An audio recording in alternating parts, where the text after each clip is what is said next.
Abandi muraho ndabasuhuje bifurije ibyiza biva ku Mana. Ni ukuvuga ngo tugiye kurebera hamwe uburyo ushobora kuba wahindura lokesheni yo muri YouTube kugira ngo uhembwe. Kugira ngo uhembwe ukabona igihugu kiri monetize, kugira ngo ubone uko wahembwa nawe kuri YouTube ugahindura igihugu, bakaba bakwereka maze igihe usigaje kugira ngo ubone uko YouTube iguhemba, subscribe ziba zikenewe, watch time byose bakabikwereka, ibyo usigaje, ibyo umaze gukoresha cyangwa se ibyo umaze kugeza kugira ngo YouTube ibe yaguha amafaranga. Ni ukuvuga ngo tugiye kurebera hamwe, tugiye kwinjira muri Google Chrome yacu, twandikemo ijambo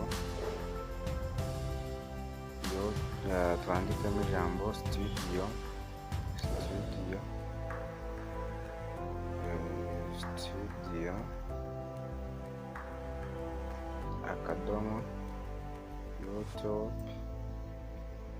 YouTube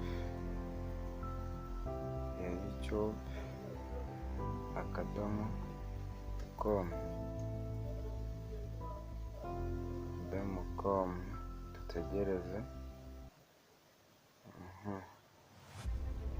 dutegerezeho gatoya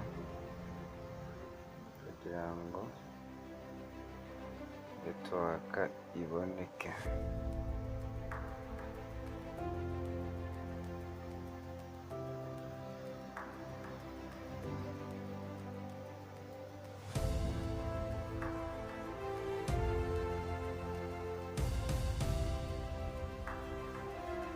Tegerezeho gatoya, netiwaka ziri kubana nkeya. Birakunze. Dutegereze.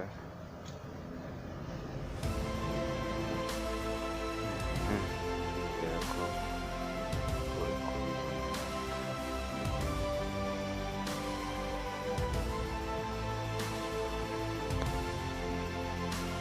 Ni ukuvuga ngo hano hari akanuza kerekana amadolari.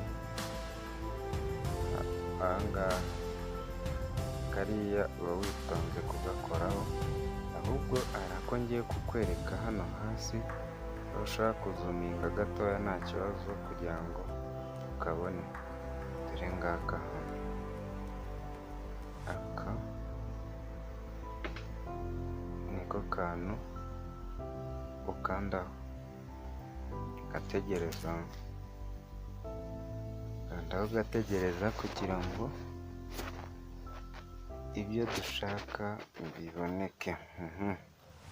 Ikindi, iyo umaze kugera hano, kubera ko tuba twazuminze nta kibazo kirimo, ikindi kintu ukurikizaho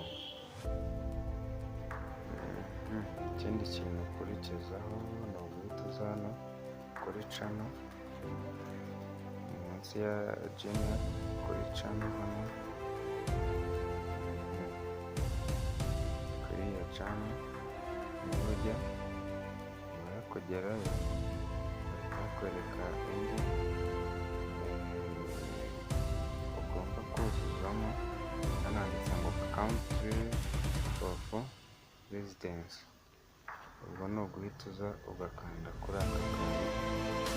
Iyo umaze kugakandaho rero bahita bakwereka ibihugu ugomba guhitamo YouTube ihemberaho. Ni ukuvuga ngo ibihugu YouTube ihemberaho, u Rwanda ntabwo rurimo, namwe murabizi. Iyo kugira ngo ube monetize ugahindura location ya YouTube yawe, kuko kuri location haba hariyo, bahita baguha kode yo mu Rwanda, kandi iyo hariho kode yo mu Rwanda murabizi haba hariho Rwanda. Iyo washyizemo simukadi yo mu Rwanda baguha kode yo mu Rwanda. ngiye kuba nahisemo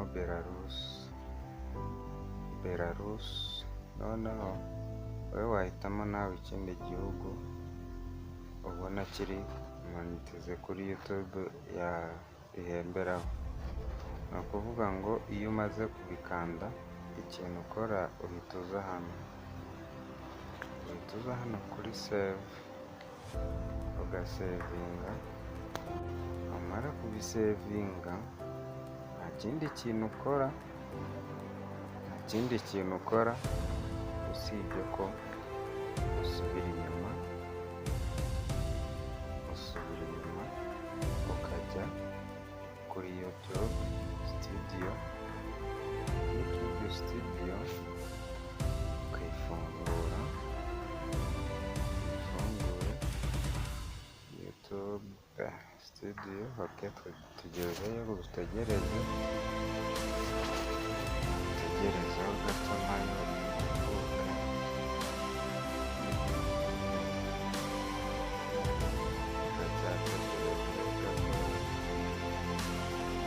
Ikunda gutinda sinzi, irazikana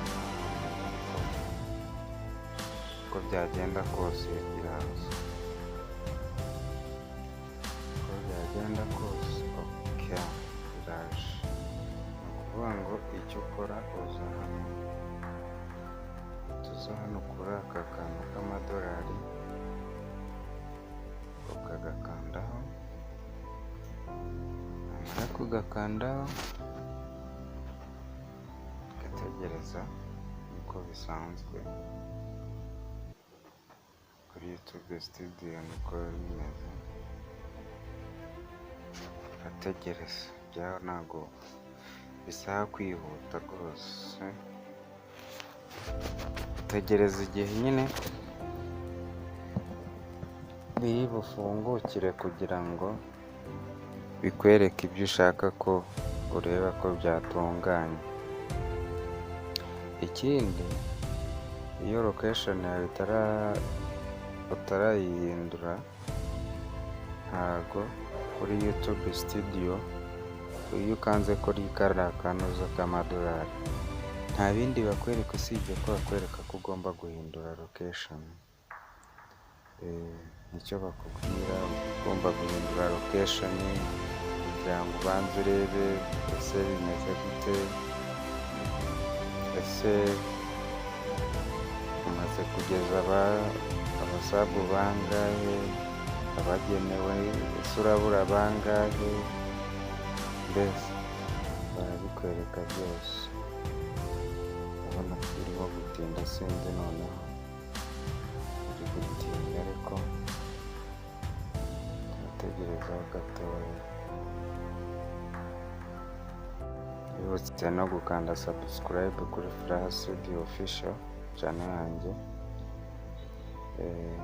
Iracyari nshyashya ariko ndasaba inkunga yanyu, ko mwantera inkunga mukamenya sub na share, like and comment kugira ngo tugendane mu byiza by'ikoranabuhanga. Okay, ni ukuvuga ngo urabona Hello Furaha Studio Official become more update. Ni ukuvuga ngo uba wahageze, channel yanjye iracyari nshyashya. Abasabu 1000, public watch hours 4000, public shots views 1,000,000 mu minsi 90. Ni ukuvuga ngo iyo wamaze guhindura location byose barabikwereka rwose, nta kibazo pe, nta kibazo. Ibintu bigomba gutungana, ndizera ko mubibonye. Mbibutsa gukanda subscribe kuri Furaha Studio Official, mukoze kandi ndabishimiye cyane. Okay, murakoze.